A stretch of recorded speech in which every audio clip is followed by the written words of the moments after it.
Hi guys, welcome back to my channel. હું છું winner Bharat. તો ફાઇનલી અમારે લોકોની તૈયારી થઈ રહી છે વંશભાઈની બાબરીમાં જવા માટે, જે પાલનપુર ગયા છે એ લોકો. એટલે કે અંશુના ભાઈની બાબરી છે, અંશુના ભાઈની વંશુની બાબરી, જે અંશના એટલે કે મારી બહેનના દીકરાની બાબરી છે. અને અહીંયા હેરકટ થઈ રહ્યા છે, થોડા હીરો બનવાની સ્ટાઇલમાં છીએ અમે. તો આમ તો કોઈ દિવસ બહાર નીકળતા નથી, પણ આવું કંઈ હોય ત્યારે આપણે થોડું એન્જોય કરવા મળી જાય. એન્જોયની સાથે સાથે થાકવાનું બી છે. એનું રીઝન છે કે ભાઈ અમે એસી વગર રહી નથી શકતા, અને ત્યાં ગયા પછી આટલી બધી પબ્લિકની અંદર આપણે એડજસ્ટ થવું એ બહુ મેઇન વસ્તુ છે. કારણ કે હું જે ફેમિલીમાંથી છું એમાં બહુ જ બધું શાંત વાતાવરણ હોય છે અને ફૂલ ફેસિલિટી હોય છે. મને સાસરીમાં આવ્યા પછી ક્યારેય એવી કોઈ તકલીફ પડવા નથી દીધી મારા પરિવારે. એટલે હું મારું શરીર એ રીતનું ટેવાઈ ગયું છે કે હું ક્યાંય બહાર નીકળું તો એડજસ્ટ થઈ જ નથી શકતી એવું છે. તો અહીંયા ઓરિજિનલ વિડીયો છે, બતાવું છું તમને. અને અહીંયા બસ અમને એક જગ્યાએ ઉતારો આપેલો છે, જે મારી બહેનના નણંદનું ઘર છે. થોડુંક પાલનપુરથી 10-15 કિલોમીટર દૂર હતું. ત્યાં અમે લોકો રાત્રે નાઇટ સ્ટે કર્યો હતો અને બધા અહીંયા રેડી થઈએ છીએ. વિડીયો થોડુંક મેમરી કેપ્ચર કરીએ છીએ.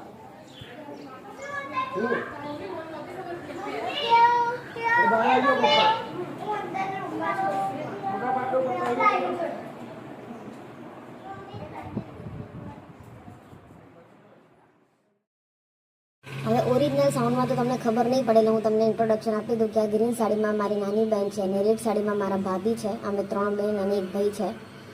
અને બીજી બહેન જે છે બીજા નંબરની, એના ઘરે પ્રસંગ છે, એટલે અમે લોકો પાલનપુર આવ્યા છે. પાલનપુર ખોટલા ગામ છે ત્યાં આગળ. તો બસ એ લોકો અહીંયા સ્ટ્રેટનિંગ કરે છે. મારો મેકઅપ મેં કરી દીધો હતો, પણ ગરમી એટલી બધી હતી કે વાત જ ના પૂછો. ને અહીંયા એસી ચાલુ કરીને બધા જે છે બેઠા છે. આ જ રૂમની અંદર બધા એક જ સાથે અમે લોકો રાત્રે સૂતા હતા. એ રૂમ બહુ બધા હતા, પણ એસી એક જ રૂમની અંદર હતું, એટલે એડજસ્ટ કરવું થોડું ભારે પડી ગયું હતું. પણ કંઈ વાંધો નહીં, એક રાતનો સવાલ હતો. અને આજે અમારી બટાકી નાની દેખાય છે, નાના બેનની દીકરી છે, અને બીજો મારો અંશુડો છે નાનો. તો બસ મેં બી અહીંયા સ્ટ્રેટનિંગ ઝઘડીને લઈ લીધેલું હતું, પછી જે અત્યારે કરે છે. એટલે સ્ટ્રેટનિંગ જે છે એ કંઈક સાઇઝમાં નાનું હતું. એવી કંઈક અમે ડિસ્કશન કરતા હતા કે ભાઈ તારા હેરની અંદર ના થાય, પણ મેં કીધું મારે એની હાવ કરવું જ છે. અને અહીંયા જે બેન તમને દેખાય છે ગ્રીન ડ્રેસની અંદર, એ મારા મમ્મીના ફ્રેન્ડ છે. અને રેડ સાડીમાં મારા મમ્મી છે કૈલાસભાઈ, બાર પપ્પા છે રમેશભાઈ. અને આ મારો એકનો એક ભાઈ છે, જે બહુ વિચિત્ર છે, જે કોઈના કંટ્રોલમાં રહેતો નથી, બરાબર છે.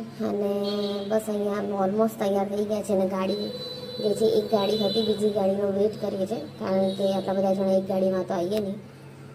કારણ કે મમ્મી લોકોને ગાડી રાત્રે ઉતારીને જતી રહી હતી, અમારી પાસે તો હતી એટલે વાંધો નહોતો. પણ આવ્યા હતા બધા જોડે, તો એવું હતું કે ભાઈ બધા જોડે જ જઈએ.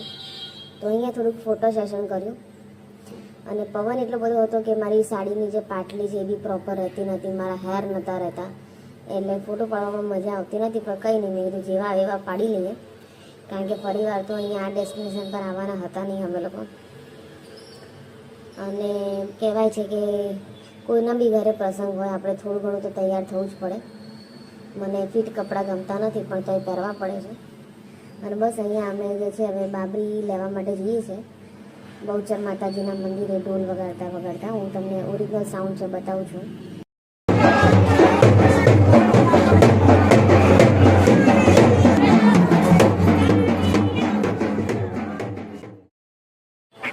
તો બસ અહીંયા ઓરિજિનલ સાઉન્ડમાં તો તમને ઢોલ નગારાનો જ અવાજ આવશે, એટલે હું તમને વોઇસ ઓવર કરીને ઇન્ટ્રોડક્શન આપી દઉં છું કે અહીંયા બધા જ એમના જે કુટુંબી હોય એ નાચતા છે, બહુચર માતાજીના મંદિરે જશે અને ત્યાં લટ લઈ અને બાબરી લેશે.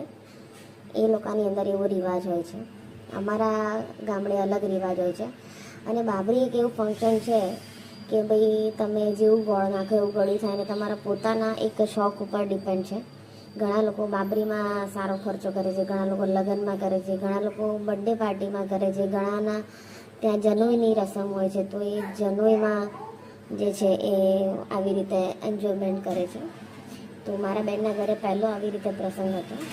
એની પહેલાં 2 બહેનોના લગ્ન કરાયેલા હતા, પણ મારી બહેને પોતે સમૂહ લગ્ન કરેલા હતા. એટલે એને એવું હતું કે ભાઈ હું કંઈક કરું મારા દીકરા માટે, એટલે એને બધો મોજ શોખ છે આની અંદર એને કર્યો છે થોડો ઘણો. ગરમી એટલી બધી હતી કે મેકઅપ કરીને આવ્યા હતા બધા, તો બી બધો જ નીકળી ગયો. કારણ કે આટલી બધી ગરમીની અંદર સાડી, દાગીના, મેકઅપ, વાળ આપણે ખુલ્લા રાખીએ હેર, એટલે નથી થતી આ બધી વસ્તુ મેનેજ, પણ હવે ઘણીવાર કરી લેવી પડે. બસ તો પછી અહીંયા રાહી અને અંશુ બંને જણા શેર કરીને ખાય છે. જે મારા અંશુની ફેવરેટ છે આલુ સેવ, અને આ બટાકી બેન બહુ વધારે પડતા જબરા જણા રેડ ફ્રોકમાં વિધિ બેન આવી ગયા છે. બસ તો પછી અહીંયા અમે 2 દિવસ રોકાયા હતા અને ત્રીજા દિવસે રાત્રે માતાજીના માંડવામાંથી રિટર્ન થઈ ગયા હતા. બધી વસ્તુ જે છે એ હું કેપ્ચર નથી કરી શકી, કારણ કે મારી ફોનની બેટરી ઉડી ગઈ છે, બેટરી રહેતી નથી, બંધ થઈ જાય છે વારે ઘડે ફોન. એટલે જેટલું બી થાય એટલું મેં મેમરી કેપ્ચર કરી છે.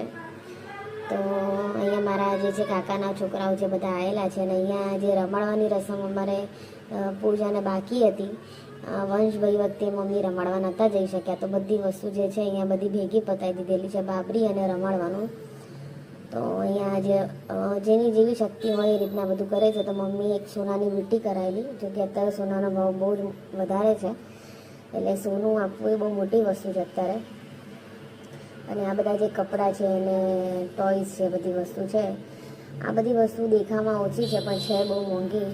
એનું રીઝન એ છે કે પહેલાંના ટાઈમની અંદર લોકો જીયાણા રોપે કે રમાડવામાં મોટી મોટી વસ્તુ, એટલે કે વોકર છે, મોટા રમકડા છે, તમે બધી વસ્તુ આપો એટલે તમને વધારે દેખાય. પણ આમાં મેઇન જે છે એ દાગીના છે, અને બહુ બધી ચોકલેટ છે, ટોયસ છે, કપડાં છે. કપડાં બધા સારા એવા બ્રાન્ડેડ ને એવા બધા છે. ભલે ઓછી વસ્તુ આપી છે પણ બહુ સારી આપેલી છે મમ્મીએ. તો મા બાપને તો છેક જીવશે ત્યાં સુધી બધી જ રસમ કરવાની જ રહેશે.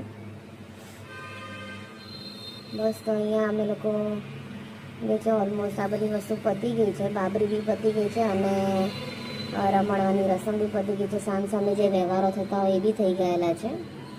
દીકરીને જેટલું આપો એટલું ઓછું છે એવી વસ્તુ છે, પણ ટેન્શન નહીં કરવાની. એક સમય નહીં બી આપો ને તો બી હવે કોઈ ચિંતા નથી, કારણ કે તમે દીકરીને ભણાવો ગણાવો છો અને કમાતી કરો છો, એ બહુ મોટી વસ્તુ છે. પણ પેરેન્ટ્સને છતાં બી એવું લાગે છે કે ભાઈ અમે એમના માટે કંઈક કરીએ, પણ હું તો એવું માનું છું, મને પણ એક દીકરી આપી છે અને હું પોતે પર્સનલી એવું વિચારું છું કે ભાઈ કાલ ઉઠીને હું મારી છોકરીને કશું નહીં આપી શકું તો મને કોઈ અફસોસ નહીં રહે.